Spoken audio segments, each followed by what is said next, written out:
How to verify your account on OKX. Hey everyone, welcome to the video. In today's tutorial, I'm going to be showing you guys how you can easily verify your account on the OKX.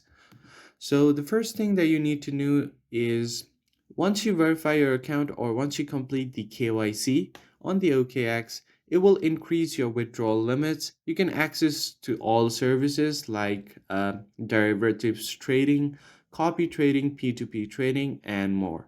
You also have enhanced security. The verification process adds an extra layer of protection against theft and fraud. So it's a good way to verify your account first. So first of all, open up your account and make sure that you are logged in. Once you have done that, you can just tap on continue verification if you have done that earlier, or you will see a start verification process, or you can just tap on this and tap on your profile that says unverified. Now from here, you can just tap on identity verification and verify now. So the first thing you'll have to do is choose your region or country. Make sure that you select the correct country because afterwards you are not able to edit this. And then you'll need a ID and selfie verification and some of your personal information. The whole process will take just 10 minutes, so you'll just have to follow the on-screen prompt. So you will have to select your ID type. So the national ID card is recommended.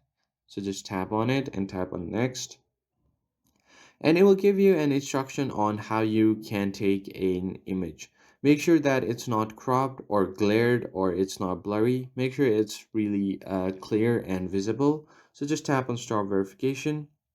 Now you can just upload the ID from your files, or you can just click an instant picture by tapping on take a photo.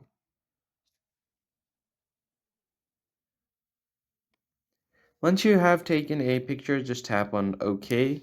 Make sure everything is visible. And once you have uploaded your ID, just follow the on-screen prompts. It will ask you for a selfie and then your personal information to check if it matches with your ID. And that's pretty much it. Your account will be verified. I hope you found this tutorial helpful. I'll catch you guys on the next one.